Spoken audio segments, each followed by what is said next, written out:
नारायणाय।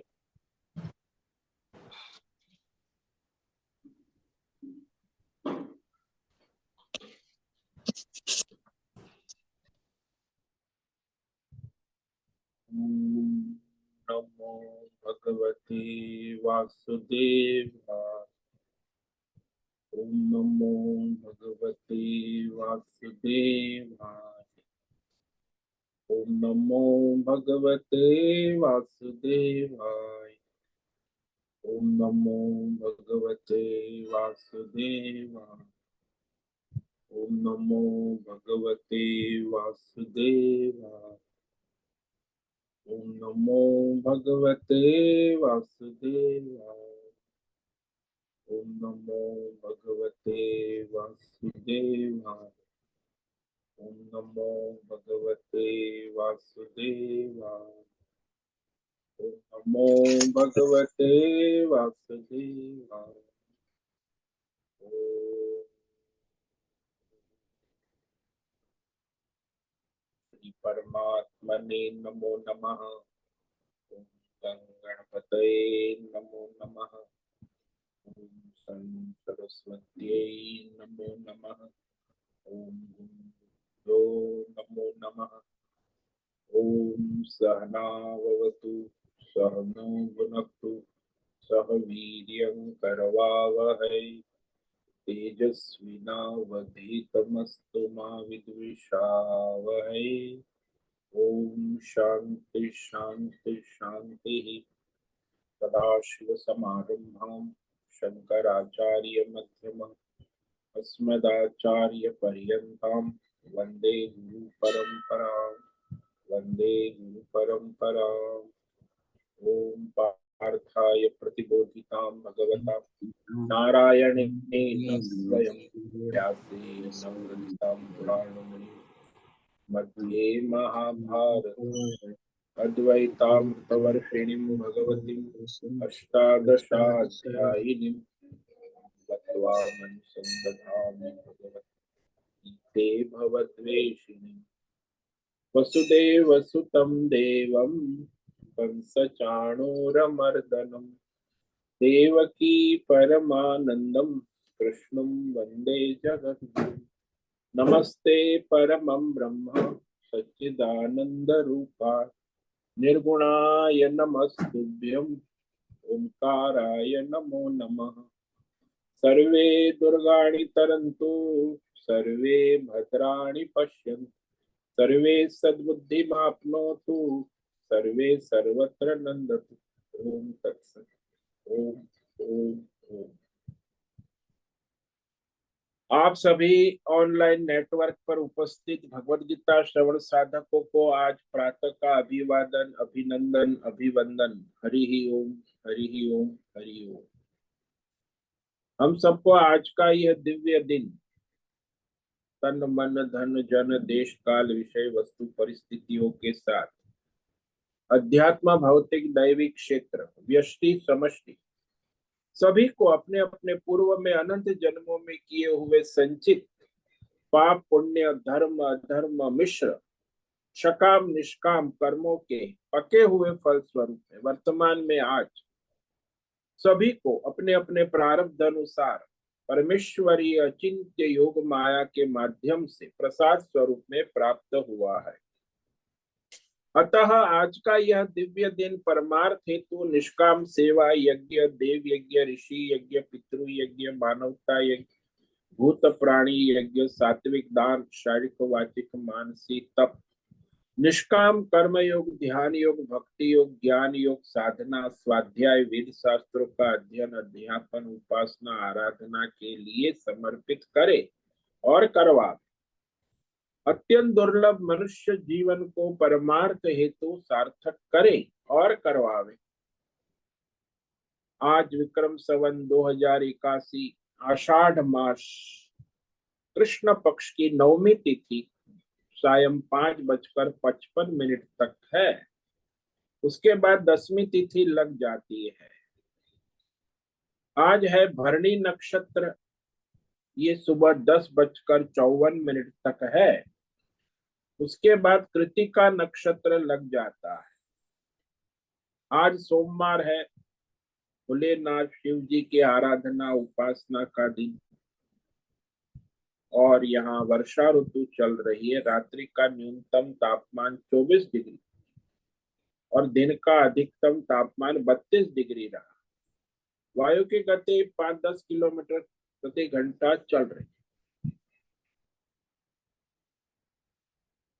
गंगा जी बाढ़ के लेवल से 1 मीटर नीचे प्रवाहित हो रही है। ईस्वी सन 2024, 29 जुलाई, 29 जुलाई 2024 सुबह के 7 बजने वाले हैं। कलयुग का प्रथम चरण 5250वां वर्ष, 7वां वैवस्वत मनवंतर श्वेत वराह कल्प, ब्रह्मा जी का 26वां दिन और 51वां वर्ष चल रहा है। तो ऐसे अनंत कोटि ब्रह्मांडीय परमेश्वरी अचिंत्य योग माया में हमारा यह एक ब्रह्मांड।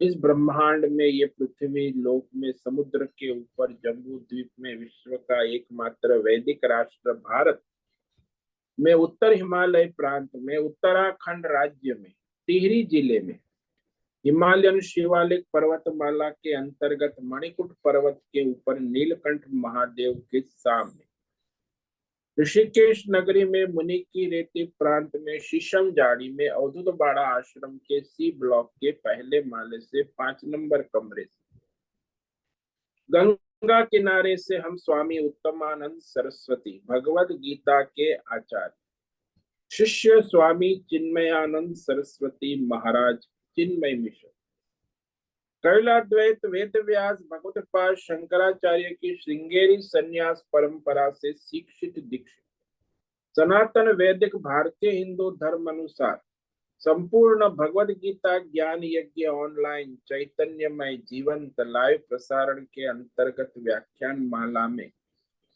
अध्याय 6 ध्यान योग के श्लोक नंबर 46-47 पर संस्कृत एवं हिंदी में व्याख्यान करेंगे।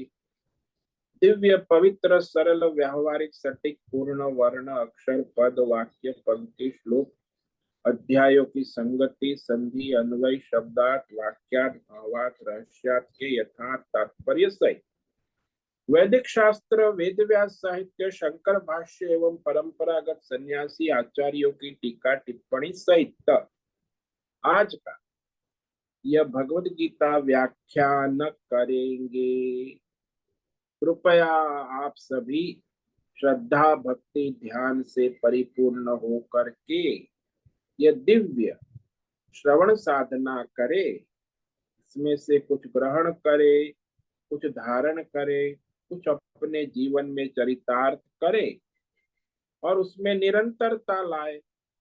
अपनी अपनी आध्यात्मिक भौतिक दैवी अशांति द्वंद्व मोह विक्षेप से रहित होकर के अधार्मिक अशास्त्रीय भ्रम भ्रांतियों से रहित होकर के अपने अपने शरीर इंद्रिय प्राण मन वचन कर्म और बुद्धि से एकरूप एकाग्र होकर के शुद्ध सात्विक सूक्ष्म भगवत विवेक बुद्धि करे। वेद शास्त्र आचार्य परंपरा अनुसार विवेक बुद्धि करे।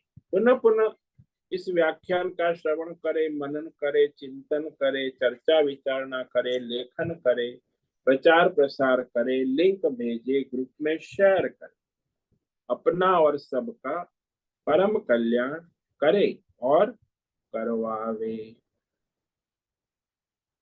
ओम तत्सत। ओम ओम।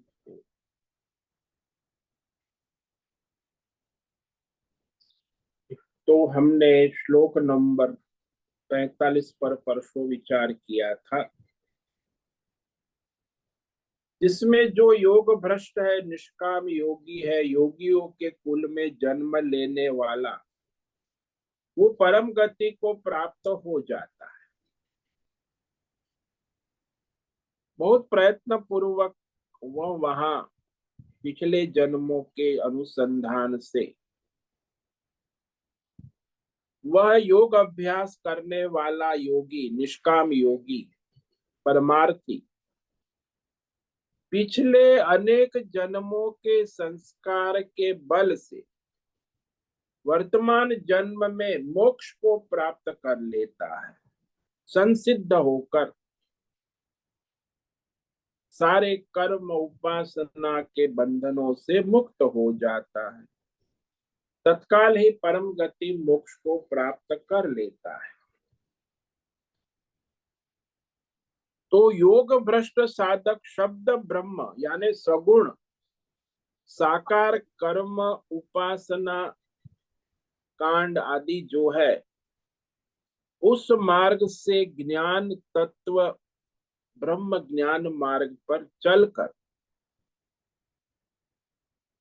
तो पहले वो कर्म उपासना के मार्ग पे चलता था, लेकिन जब उसका बुद्धि शुद्ध हो गई तो वह परमार्थ ज्ञान में लग गया।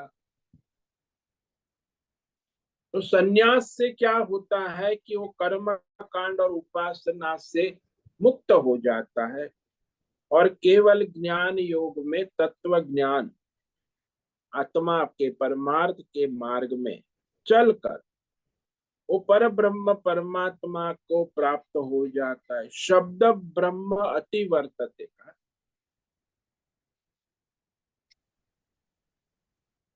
तो वही यहाँ भगवान कह रहे हैं कि वह क्रम से, कोई डायरेक्ट नहीं फ्लाइट। कई बार लोग कहते सीधे मोक्ष मिल जाए, ऐसा आजकल तो कई बाबा लोग दुकान लगा के बैठे 5 मिनट में मोक्ष, एक हफ्ते में मोक्ष, एक दिन में मोक्ष, 40 दिन में मोक्ष।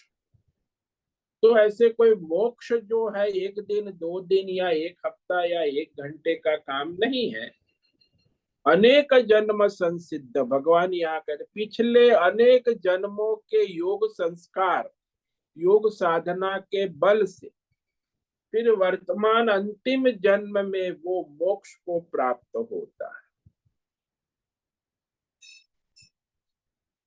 तो उसे आत्मज्ञान में स्थिति होती है और सारे जो कर्म है उपासना है उस सब से उपराम होकर वह तत्काल ही परम गति को प्राप्त होता है। पराम गतिम याति यानी परमात्मा रूपी आत्म साक्षात्कार स्वरूप स्थिति को प्राप्त होता है, जो शब्दातीत है, वृत्ति और प्रवृत्ति से रहित है। आप भी रोज अनुभव करते हो लेकिन ज्ञान नहीं है ना। रोज आप सो जाते हो 4-6 घंटा सुषुप्त अवस्था में, वो जो परमात्मा के सानिध्य में हो वो परम गति है, लेकिन उसका वहां ज्ञान नहीं है, अज्ञान है, बेहोशी है। और यहाँ जो है आत्मज्ञानी को उस परमात्मा स्वरूप का ज्ञान और अनुभूति संपूर्ण ज्ञान रूप से उपलब्ध रहती है। अब भगवान ने बतला दिया कि जितने भी सकाम कर्म उपासना होते हैं वे पूर्ण हो जाए विधि विधान से, तब तो फल देते। शास्त्रों में कहा वैसे विधि नहीं कि मनमानी पूजा, भाई आपने पूजा करी अगड़म बगड़म स्वाहा तो उसका कोई विशेष फल संभव नहीं। यज्ञ कर लिया अपनी मनमानी, जो शास्त्रोक्त विधि विधान से किए गए कर्म कांड उपासना आदि वो सार्थक होते हैं, फलदायी होते हैं, परमार्थ में सहायक। जैसे दृष्टांत ले लो, किसी को विवाह करना है तो विवाह वो कहीं लिव इन रिलेशन में रहने के बाद विवाह करता है और वो अंतर जातीय विवाह करता है और वो विवाह जो है कोर्ट में कर लेता है। तो ऐसे विधि विधान रहित संस्कार रहित जो विवाह है उसका कोई मतलब नहीं है, वो केवल भोग के लिए, उसमें धर्म भी नहीं है, तो परमार्थ तो कभी हो ही नहीं सकता। और ऐसे विवाह वाले को अगले जन्म में पशु योनि के सिवा क्योंकि मनुष्य योनि के लायक है नहीं, भोग लंपट। तो जिसको आजकल लव कहते वो तो भोग है, वो कोई धर्म नहीं। बॉलीवुड का लव है, ये तो अधर्म है, पाप है, भोग है, सेक्स। बॉलीवुड में जो लव की भाषा है उनकी, तो वैसे लोगों की दुर्गति होती है। विधि विधान न होने से वह कर्म और उपासना विफल यानी निष्फल चले जाते हैं।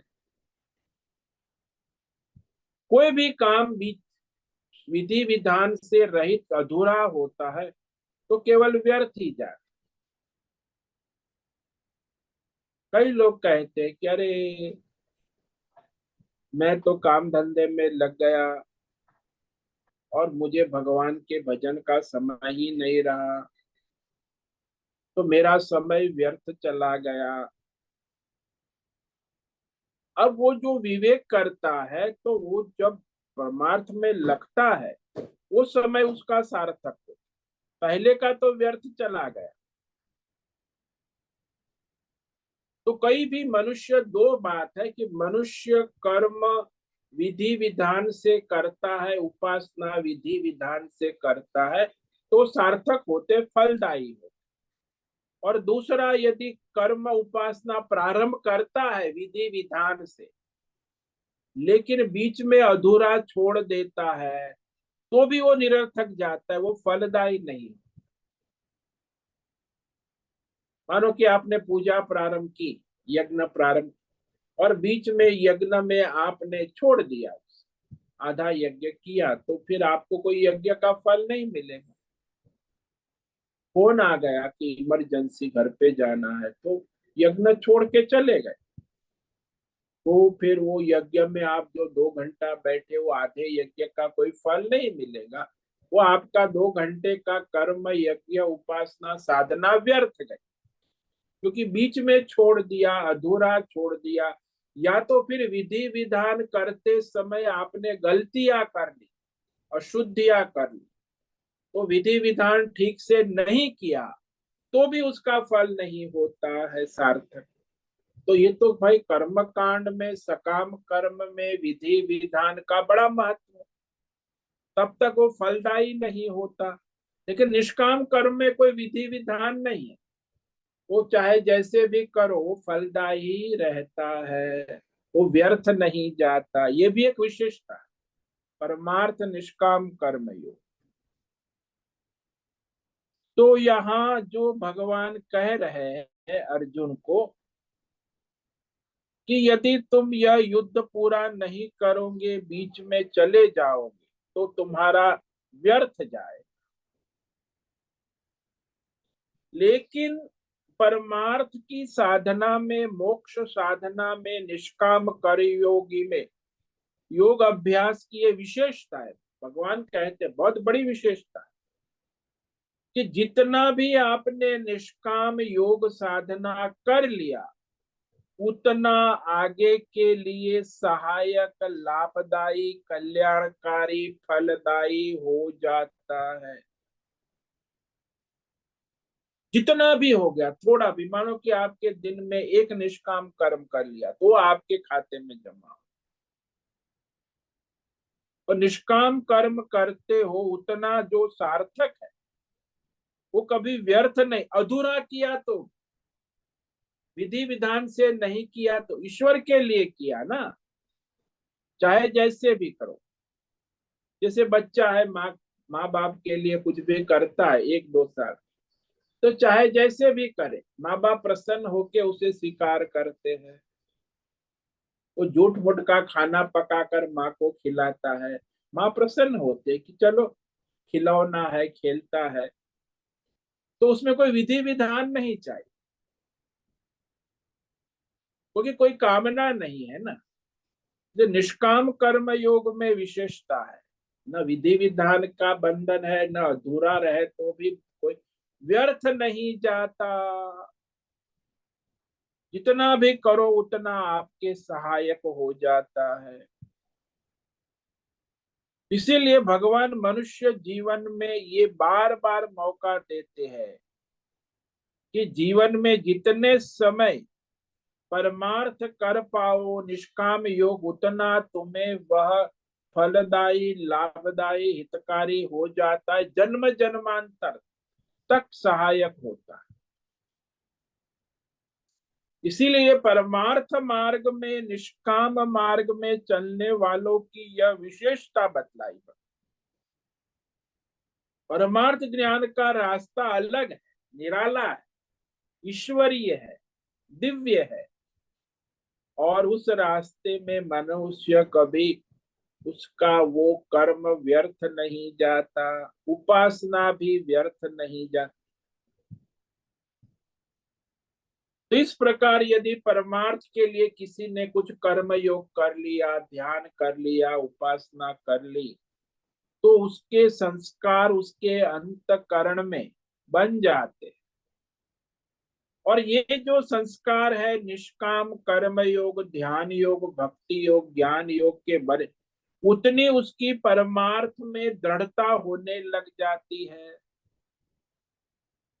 इसलिए निष्काम योग साधना व्यर्थ नहीं जाती। कई बार लोग थोड़ा ध्यान परमार्थ के लिए कर लेते, आधा घंटा, तो वो उसके खाते में जमा हो। कई बार लोग निष्काम परमार्थ भक्ति कर लेते, पूजा उपासना, तो भी उसके, कभी ज्ञान योग में बैठे, सत्संग 1 घंटा कर लिया महाराज जी का, तो वो उसका ज्ञान योग व्यर्थ नहीं जाता। कोई भी परमार्थ साधन किया है ना, तो कभी व्यर्थ नहीं जाएंगे। इस प्रकार से परमार्थ के मार्ग में जो हम प्रयत्न करते, तो धीरे धीरे क्रम से आगे बढ़ने का मौका मिलता है।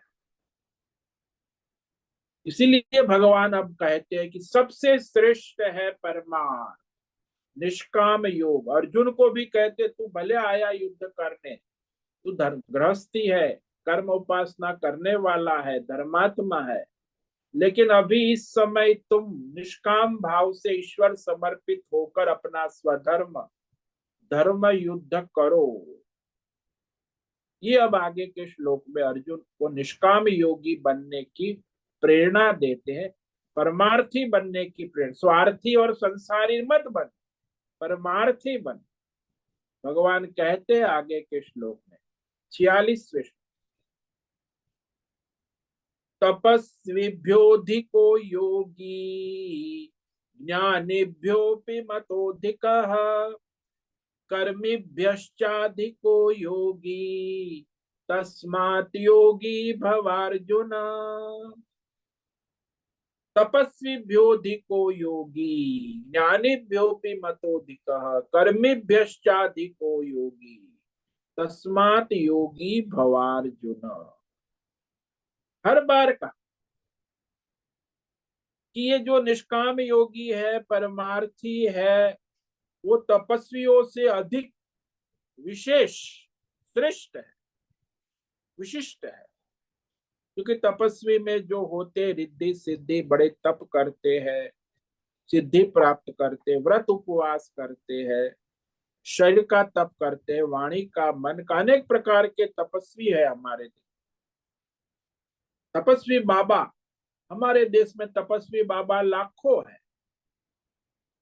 जो तपस्वी के नाम से इकट्ठा होते। यहाँ कुंभ मेला लगता है, तब बड़े बड़े तपस्वी आते, लाखों के हिसाब। ये जो सकाम कर्म करने वाले, सिद्धि के लिए तपस्या करने वाले जो तपस्वी है, रिद्धि सिद्धि मिलती है, लेकिन उस तपस्वियों से भी अधिक है निष्काम योगी, जो अपना स्वधर्म कर्म ईश्वर समर्पित भाव से करता है। ज्ञानीभ्य अपि अधिक, ये शास्त्र ज्ञानी, परंपरागत वैदिक पंडित, काशी में चले जाओ, लाखों पंडित है, आज भी है, शास्त्र के विद्वान है, प्रकांड ज्ञाता है, चारों वेदों के ज्ञाता। तो इस प्रकार के जो ज्ञानी है, और बाकी दूसरे ज्ञानी आजकल जो भौतिक PhD, doctor, engineer, master, computer engineer, ये सब जो भौतिक ज्ञानी है, कोई अध्यात्म ज्ञानी है, कोई देवी देवता सिद्धि वाले ज्ञान, तो ऐसे सभी प्रकार के ज्ञानियों से भी वह निष्काम योगी है, परमार्थी है, वो अधिक श्रेष्ठ है, विशिष्ट है, विशेष है। यानी सब प्रकार के ज्ञानियों में, भौतिक ज्ञान, अध्यात्म ज्ञान, दैवी ज्ञान, वैदिक ज्ञान, सब ज्ञानों में, सब प्रकार के ज्ञानियों में ये निष्काम कर्म योगी जो ईश्वर समर्पित भाव से अपना स्वधर्म करता है वो सर्वश्रेष्ठ माना गया है। और भी कर्मिभ्य योगी अधिक, ये सकाम कर्म करने वाले, कर्म कांड, यज्ञ, याग, उपासना करने वाले योगी यो से ये निष्काम परमार्थी जो योगी है वो विशेष है, श्रेष्ठ है, विशिष्ट है।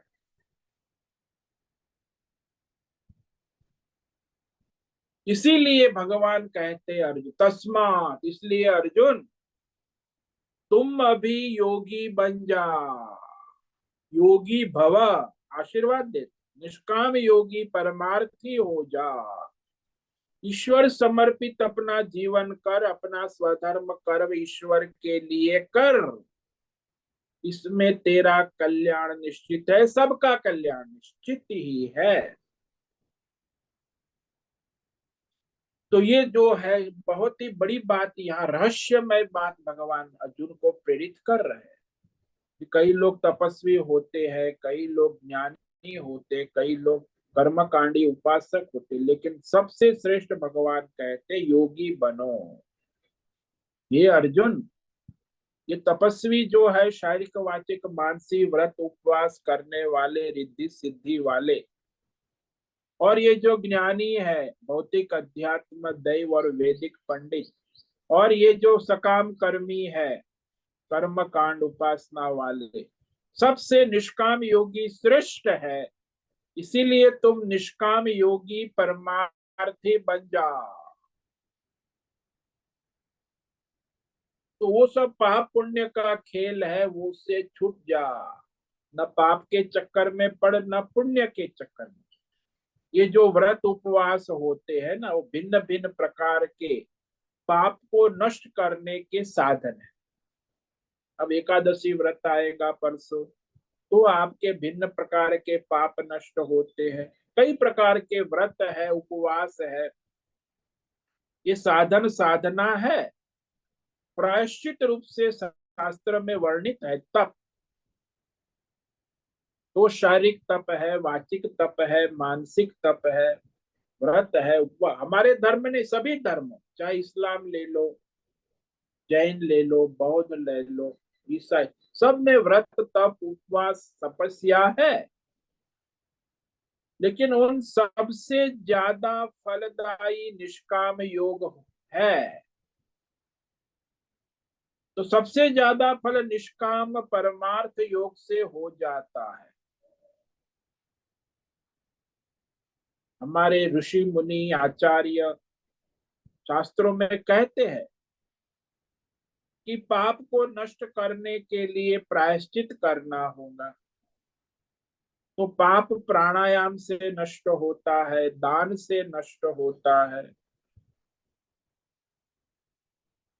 और यज्ञ से नष्ट होता है। पाप को नष्ट करने के लिए व्रत है, दान है, तप है।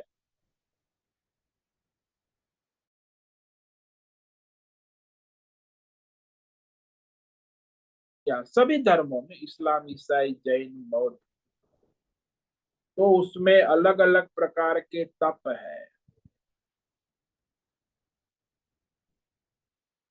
ठंडी के मौसम में गंगा जी में गोता लगाना तप। अब यहाँ 3 डिग्री तापमान है, मौसम माघ का महीना है, तो त्रिवेणी संगम में मेला लगता है, कल्पवास। मैं भी रहा हूँ वहां, 1 महीना स्नान किया है रोज। तो वहां त्रिवेणी संगम पर रहकर रोज गोता लगाना ठंडे पानी में, सुबह, 1 महीने का व्रत, तो अनेक जन्मों के पाप नष्ट हो जाते हैं। तो ये सब जो है कर्म कांड है, पाप पुण्य का खेल है। कई बार आश्रमों में भी कोई गलती कर देता है तो आश्रम के महंत होता है, निर्णय देते जाओ तुम गंगा में 100 डुबकी लगा के आ जाओ। तुम्हारी गलती का प्रायश्चित हो जाए, या तुम्हें आज भोजन नहीं मिलेगा, आज उपवास, तो गलती का प्रायश्चित हो जाता है। इसी प्रकार कई प्रकार के तप है। पंचाग्नि तप कहते हैं। ग्रीष्म ऋतु जब होती है, 40 डिग्री के ऊपर तापमान होता है, 40-45 डिग्री, तब अपने चारों तरफ पंच कुंड, अग्नि कुंड बना देते हैं 5, और बीच में बैठ जाते। एक तो ऊपर से ताप, आजू बाजू 5 अग्नि कुंड, तप बताया, और फिर उसमें वह तपते, जप करते, गायत्री जप करते, गायत्री अनुष्ठान करते, 1.25 लाख अनुष्ठान। तो 8, 10, 15 दिन का अनुष्ठान होता है, उसे पंचाग्नि विद्या। और ग्रीष्म ऋतु में तो भी खुले कपड़े, एक लंगोटी बांध के बैठना है सबकी। तो इस प्रकार के अनेक तप, जितने भी तप बताए हैं शास्त्रों में, वेदों में, अनेक देवी धर्मों में, सभी धर्मों, उन सारे तपों की अपेक्षा यह निष्काम कर्म योग, जो स्वधर्म कर्तव्य कर्म है, परमार्थ ईश्वर समर्पित होके, फल का आश्रय छोड़कर, संसार का आश्रय छोड़कर ईश्वर के लिए अपना स्वधर्म कर्तव्य करना, वह सर्वाधिक फलदायी है, अधिक फल दे, अर्थात सबसे अधिक पाप को नष्ट करता है, अधर्म को नष्ट करता है। तो ये सारी तपस्वियों से वह निष्काम योग, जो ईश्वर ने प्रारब्ध के अनुसार जो स्वधर्म दिया है, वो ईश्वर के लिए करना सर्वश्रेष्ठ है। भगवान कहते हैं खाली तपस्वी से ही नहीं, ये जो आजकल ज्ञानी है, बड़े बड़े पीएचडी है, इंटरनेल, ऑक्सफोर्ड, हार्वर्ड यूनिवर्सिटी में बड़े बड़े गोल्ड मेडलिस्ट है, नोबेल प्राइज विनर है, ये भौतिक ज्ञान के वैज्ञानिक है, अध्यात्म ज्ञान के कर्मकांडी है, देवी देवताओं को सिद्ध करने वाले योगी है, ये अनेक प्रकार के शास्त्र है, भौतिक ज्ञान, अध्यात्म ज्ञान, दैवी ज्ञान। सभी ज्ञानियों में ये जो परमार्थी है, निष्काम योगी है, जो अपना स्वधर्म परमात्मा के लिए करता है, वो सर्वश्रेष्ठ है। यहाँ ज्ञान अर्थात सभी आ गया, सारे भौतिक, अध्यात्म, दैव शास्त्रों का पांडित्य, विद्वता, भौतिक ज्ञान है, अध्यात्म है, दैवी है, वैदिक शास्त्र ज्ञान की अपेक्षा ये जो निष्काम योग, ईश्वर को समर्पित होकर अपना स्वधर्म करना, सबसे अधिक फलदायी कहा है। चाहे वेदों का पांडित्य हो, बड़े बड़े वेदों का रहस्य जानता हो, ऐसे पंडित से भी वह जो योगी है श्रेष्ठ है।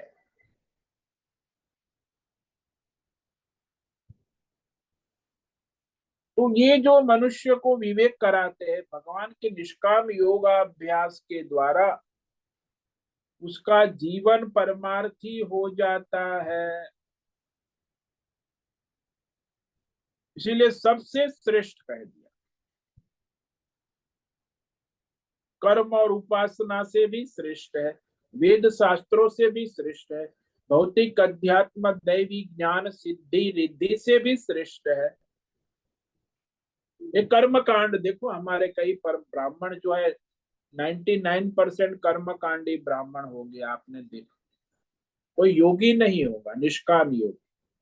पहले दक्षिणा की बात करेगा, दक्षिणा तो कर्म कांड, अग्निहोत्र, दर्श पूर्णिमा, पूर्णिमा को बहुत यज्ञ होते हैं, अमावस्या को होते हैं कर्म कांड। उसके बड़े बड़े फल बताए कि ये यज्ञ से मनुष्य स्वर्ग में जाता है, वहां बहुत काल तक रहता है। स्वर्ग का फल बता, पितृलोक का। तो उस सब स्वर्ग फलों से भी बढ़कर निष्काम योगी को लाभ होता है। यानी निष्काम योगी यदि मर कर जाएगा बिना यज्ञ किए, तो वो भी सीधा स्वर्ग में जाके वहां उससे भी ज्यादा समय वहां रहे और फिर पवित्र योगी कुल में जन्म लेगा। तो ये तो बड़ा आश्चर्य है। सब फलों को योगी योग को पूर्ण सिद्ध न होने पर भी पा लेता है। निष्काम योग यदि उसका नहीं है, थोड़ा पूर्ण भी नहीं हुआ, तो भी वो स्वर्ग का फल पा लेता। अभी कहा भगवान ने 2-4 श्लोक पहले, प्राप्य पुण्य कृतान लोकान। वो पहले तो यहाँ से निष्काम योगी परमार्थी पुण्य कृतान लोक स्वर्ग आदि देवलोक में जाएगा। वहां बहुत समय रहकर फिर वो राजवंश में सुचि नाम श्रीमताम पवित्र योगी के कुल में जन्म लेता है। जो कर्मकांडी उपासना को कर्मकांड करने के बाद थोड़े समय स्वर्ग में रहने मिलता है, इसने तो कर्मकांड उपासना रहित ईश्वर समर्पित कर्म योग किया है, वो सीधे उसका स्वर्ग में पहुंच जाता है, देवलोक में पहुंच जाता है। यानी निष्काम योगी असफल होकर भी स्वर्ग में चला जाता है। और वो जो सकाम कर्म कांडी उसने विधि विधान से किया हो तभी जाएगा। उसके कर्म कांड उपासना यदि विधि विधान में कोई गलती कर दी, अधूरा छोड़ दिया, तो स्वर्ग में नहीं जा सकता है। एक निष्काम योगी यदि ठीक से नहीं की योग साधना, असफल होकर भी वहां चला जाए, उससे भी अधिक देवलोक में भी पहुंच जाता। इसीलिए ये निष्काम कर्म योग अपना स्वधर्म कर्तव्य ईश्वर समर्पित भाव से, जो वर्णाश्रम धर्म है, कर्तव्य है, ईश्वर ने जन्म से दिया है, जिसको जो भी जहां जिस देश काल परिस्थिति में जिसका जो स्वधर्म कर्तव्य है ईश्वर समर्पित भाव से करे। संसार के लिए नहीं, फल के लिए नहीं, ईश्वर के लिए समर्पित होकर अपना स्वधर्म कर्तव्य कर्म करे, तो वह ये कर्म कांड उपासना ज्ञान तपस्या सबसे अधिक श्रेष्ठ है। इसीलिए अर्जुन, भगवान कहते हैं, तस्मात् योगी भव। अरे अर्जुन, तुम अब निष्काम योगी परमार्थी बन जा। बहुत हुआ, संसारी तू है, ग्रस्त है, अभी भी धर्म युद्ध लड़ने आया है। अब धर्म धर्म के चक्कर से निकल जा, उपासना कर्म बंधन से निकल जा, परमात्मा को समर्पित होकर अपना धर्म युद्ध लड़ने के लिए खड़ा हो जा। ईश्वर समर्पित भगवत स्मरण, हाथ में काम, मन में राम, मां मनुस्मर युद्ध च। भगवान अर्जुन को कहते कह रहे, मेरा समर्पण, मुझे समर्पित हो जा और अपना धर्म युद्ध लड़, कर्तव्य स्वधर्म क्षत्रिय धर्म का पालन कर, योगी हो जा, गृहस्थी ना हो, संसारी ना हो, फलार्थी ना हो, भोगी ना हो, निष्काम योगी बन जा। तो योग्यता अनुसार कर्म योग, ध्यान योग, भक्ति योग में लग जा, निष्काम ईश्वर समर्पित। तो इस प्रकार कहने के बाद अब यहां तक भगवान ने शुरुआत की थी इस अध्याय की निष्काम कर्म योग से ही। अनाश्रितम कर्म फलम कार्यम कर्म करोति स सन्यासी च योगी न निरत। तो जो मनुष्य फल का और संसार का आश्रय छोड़कर ईश्वर का आश्रय लेकर ईश्वर के लिए करने योग्य स्वधर्म कर्तव्य कर्म करता है, वही सन्यासी है, वही योगी कहा जाता है। वो कहने के बाद फिर भगवान ने ध्यान योग की विधि विधान बताए विस्तार से। ध्यान योग का विधि निरूपण किया, कैसे ध्यान योग करे, सारी विधि बता, बाह्य भौतिक शारीरिक वाचिक मानसिक बौद्धिक। ध्यान योग विधि बताने के बाद अब ध्यान योग कैसे किया जाए ये तो बड़ा विस्तार पूर्वक छठे अध्याय में भगवान ने बतला दिया, लेकिन ये नहीं बतलाया कि किसका ध्यान किया जाए। ध्येय परमात्मा ये बताना बाकी। ध्यान की विधि तो बता दी, ध्यान को किसी तरह किया जाए, कैसे किया जाए। संसार में भी लोग बहुत ध्यान करते हैं, लौकिक संसारी गृहस्थी लोग। पति है पत्नी का ध्यान करती है, पत्नी है वो पति का ध्यान करता, बहुत ध्यान करते। पिता है पुत्र का ध्यान करता है, माता है संतान पुत्री का ध्यान करती है। आजकल तो बहुतर लोग मॉडर्न है ना, अभी तो लोग ज्यादातर तो ये एटीएम और ऑनलाइन नोटों का ध्यान करते हैं। बनिए लोग हैं, वो तो हिसाब किताब करने बैठ जाते हैं, रात को 12 बजे तक दुकान में बैठकर पूरा हिसाब किताब पूरे दिन का करके घर जाते हैं। तो सब पूजा पाठ ध्यान कर्म करते हैं, बड़ा ध्यान लगता है उनका। नोट गिनते समय तो भाई बनिए का ध्यान ऐसा होता है, यहाँ वहां क्या हो रहा है आसपास का कुछ पता ही नहीं चलता। नोट गिनता है, 500 का बंडल है, तो बड़ा एकाग्र ध्यान, एक भी आगे पीछे नहीं हो। तो इस तरह संसारी लोग है, बनिए लोग है, ब्राह्मण है, वैश्य है, नेता लोग है, सब ध्यान करते। कुर्सी का ध्यान करते नेता लोग। ब्राह्मण है वो दक्षिणा का ध्यान करता है, वैश्य है शूद्र है वो भी पैसे का ध्यान करता है, सब बड़ा ध्यान करते, लेकिन परमात्मा का ध्यान नहीं हो। पूजा पाठ में भी देखा जाता है ना कि वहां भी ध्यान होता है, पहले गणेश जी का, फिर सरस्वती का, फिर गुरु जी का, फिर पूजा का ध्यान होता है। प्राणायाम करते तब प्राण का ध्यान होता है। ध्यान तो बहुत होता है, लेकिन परमात्मा का ध्यान जो है, परमात्मा क्या है, तो वो ये जो परमार्थ हेतु परमात्मा के विषय में जानना भी मैं किसका ध्यान करूं। अतः भगवान जिस ध्यान योग को बतला चुके हैं, अब उसमें किसका ध्यान करना आवश्यक, वो परमात्मा तत्व क्या है उसका ज्ञान विज्ञान। तो ये परमात्मा तत्व का ज्ञान विज्ञान जानना आवश्यक है। तो उसकी भूमिका यहाँ अगले अध्याय की भूमिका रखते हैं। ये श्लोक हमेशा गीता में जो है अंतिम श्लोक जो है, दोनों अध्यायों को जोड़ने वाली कड़ी है। जैसे ट्रेन में बॉगी होती है ना, वो हुक एक दूसरे को जोड़, ऐसे 18 अध्याय में अंतिम और श्लोक जो होता है वो पिछले और अगले अध्याय को जोड़ने वाली संगति होती है, कड़ी होती। तो यहाँ भगवान ज्ञान विज्ञान योग की भूमिका रख देते, प्रस्तावना कर देते अगले अध्याय 7वें अध्याय। तो ये अंतिम श्लोक जो है 7वें अध्याय का, उसमें अब भगवान का किसका ध्यान करे, वह ईश्वरीय ज्ञान विज्ञान योग आगे बतलाना है। तो इस अध्याय का ये अंतिम श्लोक है, वो संगति है 7वें अध्याय की।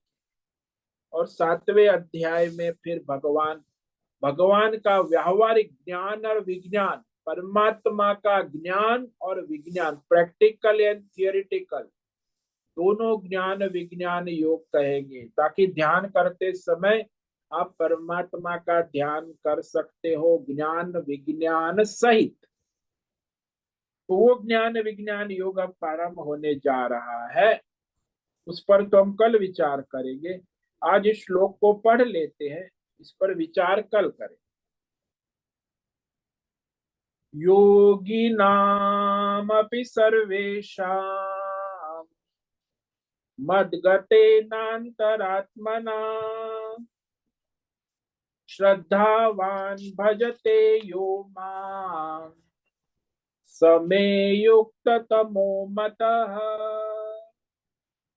योगिनामपि सर्वेषां मद्गतेनान्तरात्मना श्रद्धावान् भजते यो मां समे युक्ततमो मतः। ओम तत्सदिति श्रीमद्भगवद्गीतासु उपनिषत्सु ब्रह्म विद्यायां योग शास्त्रे श्री कृष्णार्जुन संवादे आत्म संयम योगो नाम ध्यान योगो नाम षष्ठोऽध्यायः संपूर्ण। तो इस अध्याय का अंतिम श्लोक है, इसमें भगवान ज्ञान विज्ञान योग की भूमिका रखते। भगवान कहते संपूर्ण योगियों में, यानी कर्म योग, ध्यान योग, भक्ति योग, ज्ञान योग, सकाम निष्काम सभी प्रकार के योगियों में जो श्रद्धावान है, देखो श्रद्धा आ गई, बुद्धिमान नहीं कहा, श्रद्धावान, भगवान में परमार्थ में जिसकी श्रद्धा है। भक्त से बड़ी भक्ति है, भक्ति से बड़ा भगवान है, और भगवान से भी बड़ी भगवान की श्रद्धा है।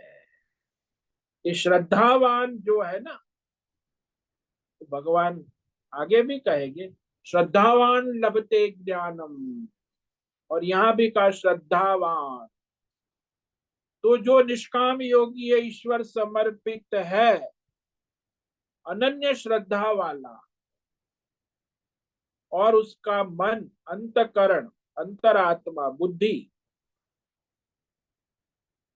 निरंतर भगवान की भजते का, माम भजते, सेवा में लगा। ईश्वर सेवा, समर्पण से सेवा, निरंतर भजता है, भजते माम, यानी नारायण सेवा में निरंतर लगाए 24/7। चिंतन, ध्यान, सत्संग, स्वधर्म, कर्तव्य जो भी है, भगवान नारायण की सेवा, तो नारायण सेवा में लगा है। तो ऐसा जो निरंतर भगवान परमात्मा की सेवाओं में लगा हुआ निष्काम योगी, परमार्थी में युक्त तमः, युक्त त, युक्त तम, युक्त तम, सुपरलेटिव, सर्वश्रेष्ठ नहीं, परम श्रेष्ठ।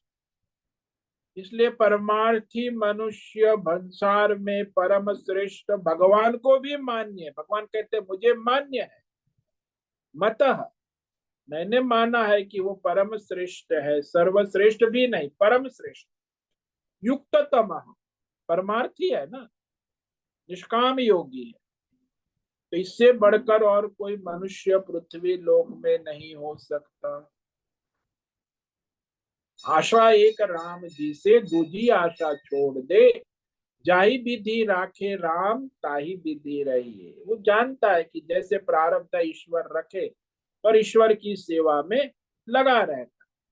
तो इस प्रकार वह सर्वी योगियों में युक्ततम कहा, यानी कर्म योग, ध्यान योग, भक्ति योग, ज्ञान योग, सब प्रकार के योगियों में श्रद्धावान। आजकल योगी बहुत है लेकिन बुद्धिमान है, इसलिए भगवान का बुद्धिमान तो मूर्ख है, बुद्धिमान योगी परमार्थी नहीं हो सकता, श्रद्धावान योगी चाहिए। ये बहुत दुर्लभ है। और जो बुद्धिमान होता है उसमें श्रद्धा नहीं होती, और श्रद्धावान होता है वो बुद्धिमान को महत्व नहीं देता। अरे बुद्धि क्या है, जड़ है। श्रद्धा है वो परमात्मा से जोड़ती है। सत धारयति इति श्रद्धा, सत परमात्मा को बुद्धि में जिसने धारण किया, जो परमार्थ बुद्धि है उसी को श्रद्धा कहते हैं। भगवत बुद्धि उसकी दृढ़ है। तो ऐसे बाकी तो बुद्धिमानों की कमी कहाँ है, भौतिक बुद्धिमान है, अध्यात्म में एक बुद्धिमान है, देवी वेद कर्म कांड पूजा करने वाले ब्राह्मण विद्वान, अनेक बुद्धिमान। आज दुनिया में बुद्धिमानों की कोई कमी नहीं, पढ़े लिखे, आजकल एजुकेटेड, हाईली मास्टर्स बहुत है, लेकिन वो बुद्धिमान से कोई परमार्थ नहीं हो सके। बुद्धिमानी केवल संसार भोग ही होता है। श्रद्धावान तब भगवान में पूरा व्यक्तित्व लग जाता है ना, और भगवान की सेवा करने लगता है। तो मैं भगवान का हूँ, भगवान मेरे है, इस प्रकार जैसे वो प्रेमी प्रेमिका पति पत्नी देखते सो कि मैं पत्नी पति का हूँ, पति मेरा है, पत्नी मेरी, सो ऐसे वो भगवान के साथ उसका एकत्व हो जाता। भजते, भगवान की सेवा में दिन रात 24/7 चिंतन ध्यान सत्संग उपासना करने लगते। तो इस श्लोक पर हम कल विचार करेंगे। तो आज जो विचार किया उसमें भगवान ने स्पष्ट कर दिया, दुनिया में सर्वश्रेष्ठ मनुष्य की व्याख्या कर दी। भले कोई भी मनुष्य हो दुनिया में, तपस्वी हो, कर्मकांडी हो, उपासक हो, सिद्ध हो, ज्ञानी हो, लेकिन सबसे श्रेष्ठ जो अपना स्वधर्म कर्तव्य ईश्वर समर्पित भाव से निष्काम भाव से करता है, उससे श्रेष्ठ बढ़कर और कोई नहीं है। तपस्विभ्योऽधिको योगी ज्ञानिभ्योऽपि मतोऽधिकः कर्मिभ्यश्चाधिको योगी तस्मात् योगी भवार्जुन। हे अर्जुन सुनो, ये तपस्वी व्रत उपवास शारीरिक वाचिक मानसिक तप करने वाले बहुत बड़े बड़े व्रत उपवास करते हैं, अपने पाप का प्रायश्चित करते।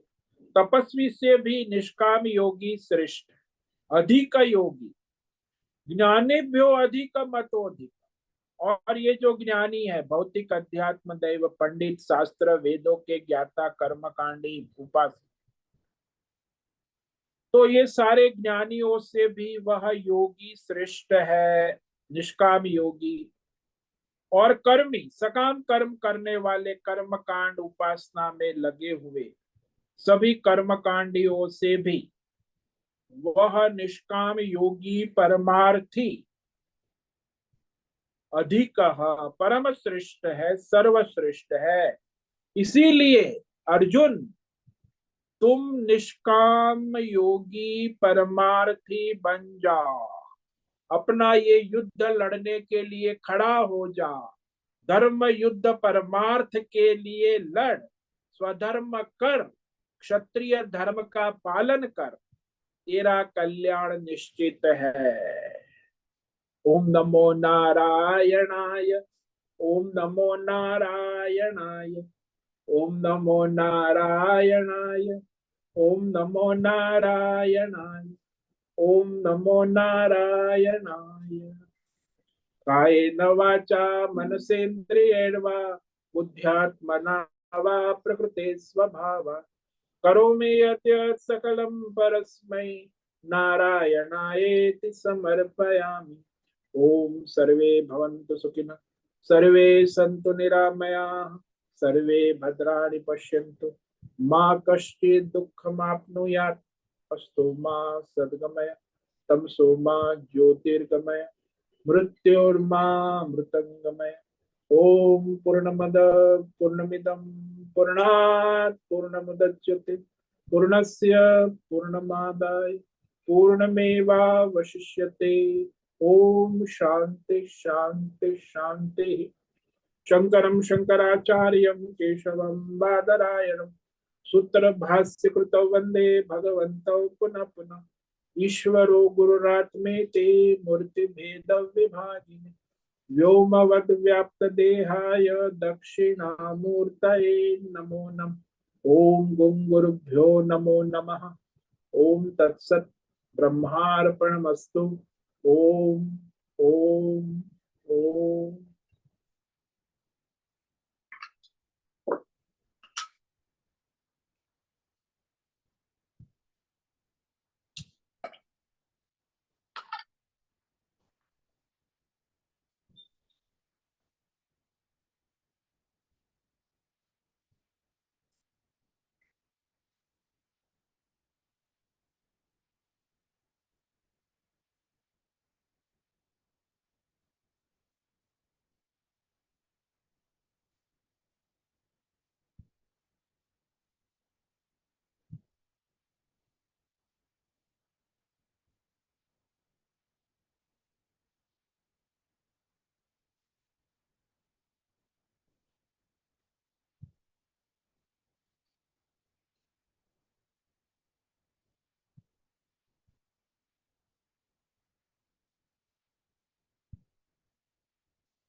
अभी समय है, किसी भी साधक को कोई प्रश्न है अभी पूछ सकते हैं, प्रश्नोत्तरी का समय है।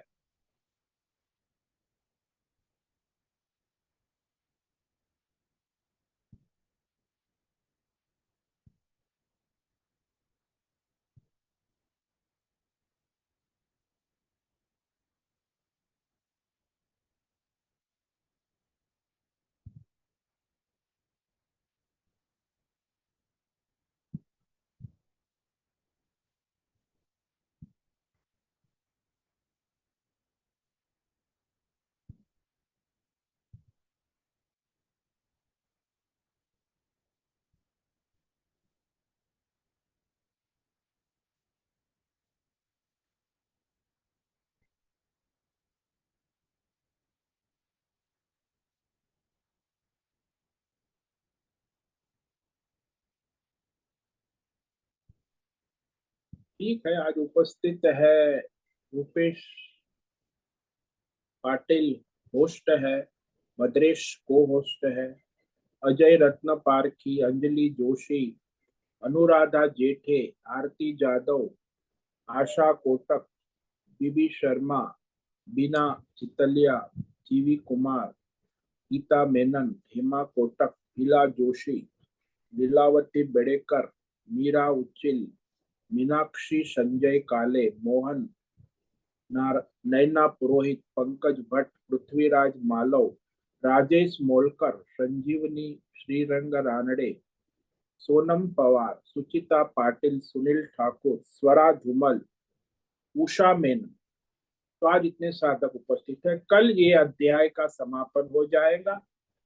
उसके बाद 5 दिन तक वो अध्याय का सार दर्शन करेंगे और फिर सोमवार, अगले सोमवार से सप्तम अध्याय, किसका ध्यान करोगे?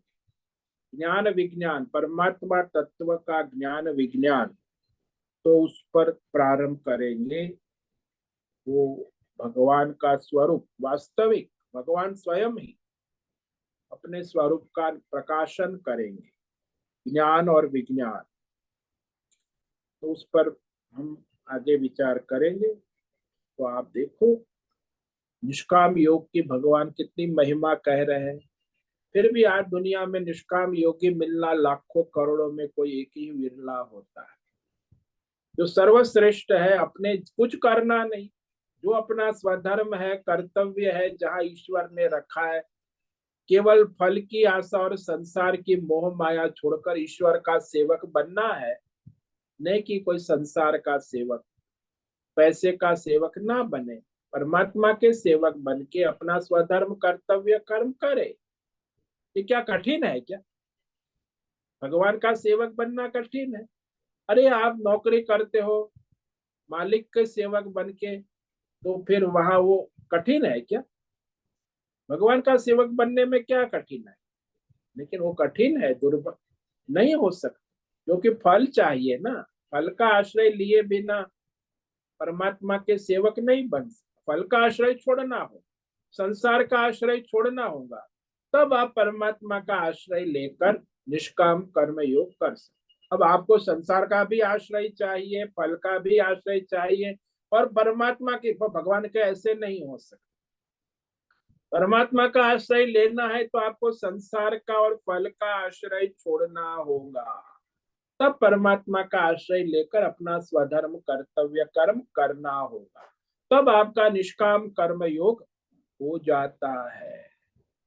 तो निष्काम कर्म योग है तो आसान, और है भी इतना कठिन, क्योंकि वो संसारी पना और फल का आग्रह छूटता नहीं ना, तो परमार्थ नहीं हो पाता। निष्काम योग समझ में आ जाता है, कई लोग समझ भी लेते लेकिन कर नहीं पाते।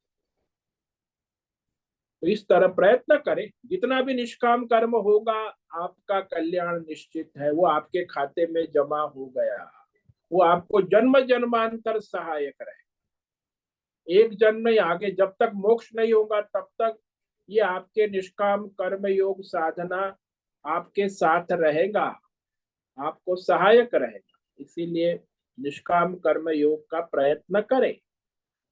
ठीक है, आज का समय पूरा हो गया। सभी साधकों को आज का ओम नमो नारायणाय, ओम सबको नमो ओम नारायणाय। नमो ओम नमो नारायण नमो स्वामी जी। नारायण स्वामी जी। ओम सबको नमो नारायणाय ओम स्वामी जी। नमो नमो नारायण नारायण स्वामी जी। सबको ओम नमो ओम नमो नारायण नारायण स्वामी ओम जी। नमो नारायण ओम स्वामी जी। नारायण। सभी साधकों को आज प्रातः का ओम नमो नारायण ओम उससे नमो निवेदन है आज का सत्संग पूर्ण करें। ओम नमो नारायण। आज का ये दिव्य सत्संग हम यही पूर्ण करते हैं। सभी साधकों को ओम नमो नारायणाय। सभी साधकों को ओम नमो नारायण।